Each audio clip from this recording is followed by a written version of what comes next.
वहदत दियान तो बाद में होगी, वहदत सियासत तो होले पहले। वहां तुम अपने लीडर के लिए मर जाते हो और इस्लाम कोई यतीम मजहब है, ये मोहम्मद अरबी का लाया हुआ दीन है। तुम अपने सियासी मफादात पे कोई कंप्रोमाइज नहीं करते हो। तुम कहते हो चर्च में नमाज पढ़ने देते हैं और वो जूते उतार के नहीं जाने देते। ओ मियां, वो तुम्हारे लिए एक खिलौना रखा है, तुम्हें बहलाने के लिए, तुम्हें वरगलाने के लिए वो रखा हुआ है। वो तो चर्च फरोख्त कर देते हैं, तो आप मस्जिद फरोख्त कर देंगे। गुज़श्ता दिनों पाकिस्तान की कौमी असम्बली के अंदर एक मंदिर की तामीर के हवाले से जब बात चली तो एक साहब ने कहा कि किसी दीन को किसी दीन पर कोई बरतरी हासिल नहीं है कि मैं मगरब में एक गिरजाघर में नमाज पढ़ी है और उन्होंने मुझे इजाजत दी है। वो तो चर्च फरोख्त कर देते हैं, तो आप मस्जिद फरोख्त कर देंगे। वो अपना दीन तरक कर चुके हैं, वो तो उनकी ख्वाहिशात का मजबूआ है, तहरीफ राह पा चुकी है और उन्होंने उन ख्वाहिशात के नतीजे में जो मिल बैठ के फैसला कर ले उसमें वो अपनी इबादतगाह को बेच देते हैं। तो क्या हम अपनी इबादतगाह को बेच सकते हैं? हम कहते हैं जी वो देते हैं तो हम भी दे दें। ये क्या बात हुई? अगर आपने उनकी रवादारी देखी है तो जरा इसको अपने सियासी कल्चर का हिस्सा बनाइए। मुस्लिम लीग के दफ्तर जो हैं वो तहरीक इंसाफ के लिए खोल दीजिए कि आप यहां इजलास कर सकते हैं, और तहरीक इंसाफ से कहिएगा कि वो पीपल्स पार्टी के लिए उनको कहिएगा कि आप नून लीग के लिए अपने दफ्तर खोल दीजिए। वहदत दियान तो बाद में होगी, वहदत सियासत तो होले पहले। तुम सारे मुसलमानों एक मुल्क के रहने वाले हो तो पता चले जी ये बड़े वसीओ ज़रफ हैं। वहां तुम अपने लीडर के लिए मर जाते हो और इस्लाम कोई यतीम मजहब है, ये मोहम्मद अरबी का लाया हुआ दीन है। तुम अपने सियासी मफादात पे कोई कंप्रोमाइज नहीं करते हो।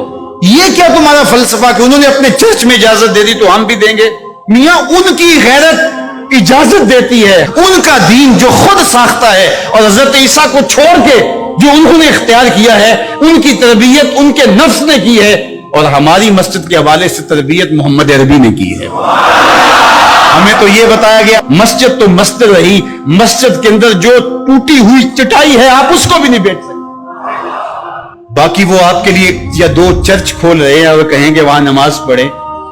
मैं आपको एक पेशकश करता हूं कि उन्हें कहें कि तुम बड़े वसीउ ज़रफ हो मगर बहुत कुशादा ज़हन है, तो हमें मस्जिद करतबा में नमाज पढ़ने दें। मस्जिद करतबा में जो मुसलमानों की बनाई हुई है, 10 मुरब्बा किलोमीटर पर फैली हुई मस्जिद, उसके बागात, उसके अहाते, उसके मुताल्लिकात अगर शामिल करें, हमाम शामिल करें तो 10 मुरब्बा किलोमीटर पर वो मस्जिद और 1400 सतूनों पर फैली हुई मस्जिद का हाल। अल्लाह अकबर, जब रात होती तो उस जमाने के अंदर 7,500 मशअले उस मस्जिद में चरागां करती। 30 फुट ऊंचा उसका छत है और आज भी वो देखने के काबिल है। इकबाल ने बेसाख्ता वहां जाके कहा था, तेरा वजूद मर्दाने खुदा की दलील, वो भी जलीलो जमील, तू भी जलीलो जमील। तो वो मुसलमानों ने बनाई हुई, 800 साल मुसलमानों ने उंदलस में हुक्मरानी की। अब वो मस्जिद मुसलमानों की तामीर करता वहां मौजूद है और गिरजाघर में तब्दील कर दी गई। 2008 में मुकामी मुसलमानों ने पोप को दरखास्त दी कि जिस रवादारी की, मजहबी रवादारी की आप बात करते हैं, उस रवादारी को कायम करने के लिए ऐसा किया जाए कि हमें भी इस मस्जिद में नमाज पढ़ने की इजाजत दी जाए। यहाँ गिरजाघर है, तस्वीरें लगी हुई हैं और वो आके इबादत करते हैं ईसाई, तो हम भी एक गोशे में इबादत कर लिया करें।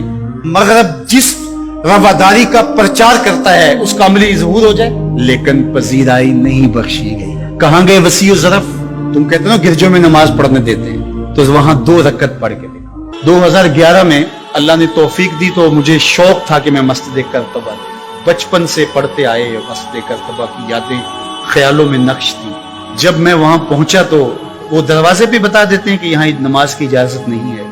अब वो मस्जिद जहां कदम कदम पे अहले इल्म और औलिया के पेशानियों और सजदों के निशान मौजूद है। अब मुझे तो गवारा न हुआ कि मैं जूता पहन के जाऊं, तो मैंने जूता उतार के एक समझ रख दिया और मस्जिद में दाखिल हुआ। तो सिक्योरिटी के लोग मेरे पीछे भागे और कहने लगे कि आप यूं नहीं फिर सकते। मैंने कहा क्यों? कहते आपने जूते उतारे। तो वहां तमाम मज़हब के लोग आते हैं, आप जानते हैं कि उनके लिबास भी मुख्तसर होते हैं। तो मैंने कहा इन्होंने तो लिबास भी नहीं पहने हुए, तो मुझे उसकी इजाजत देते कि मैं जूता उतार दूं, इन्होंने लिबास उतारे हुए। तो वो कहने लगे जी नहीं। मैंने कहा मुझे बात समझाओ किस तरह। तो जो गुफ्तगू हुई वहां, जो मेरे साथ तर्जुमान थे उनके जरिए से, वो ये थी, चूंकि मुसलमान मस्जिद की تعظیم کرتے ہیں, اور مسجد کی تعظیم عبادت کا روپ ہے, اور وہ مسجد کو تقدس دے کر کے اس کی تعظیم کرتے ہیں. اور آپ نے جو جوتا اتارا ہے آپ کی نیت میں مسجد کی تعظیم یہی ہے. میں نے کہا بالکل یہی ہے. یہاں بڑے بڑے مشائخ اولیاء بیٹھتے رہے تو کس طرح میں اپنے جوتوں سے فرش کروں گا؟ تو انہوں نے کہا جی ہم اجازت نہیں. تو ان سے بہت کہا لیکن وہ کہنے لگے یہ ہو ہی نہیں سکتا. تو ہم ساری مسجد نہیں دیکھ سکے اور واپس آ گئے. اور 2014 میں پھر دوبارہ جانا ہوا, پھر یہی میرے ساتھ مسئلہ ہوا. تم کہتے ہو بڑے وسیع ظرف ہے, میں اپنا تجربہ بتا رہا ہوں. تم کہتے ہو چرچ میں نماز پڑھنے دیتے ہیں اور وہ جوتے اتار کے نہیں جانے دیتے. او میاں وہ تمہارے لیے ایک کھلونا رکھا ہے, تمہیں بہلانے کے لیے, تمہیں ورغلانے کے لیے وہ رکھا ہوا ہے.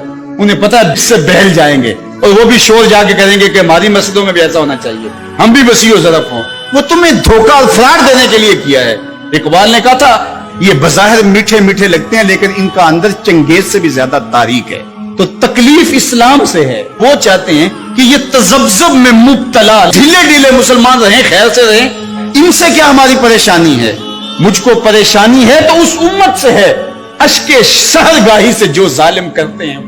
لیکن مغرب خوش ہے کہ پاکستان میں مندر بن رہے ہیں, عربستان میں مندر بن رہے ہیں, اور اسرائیل کے ساتھ ہم عربوں کے تعلق کو مضبوط کر رہے ہیں. لیکن یہ تمہارا ادھورا سا خواب ہے جو کبھی پورا نہیں ہوگا.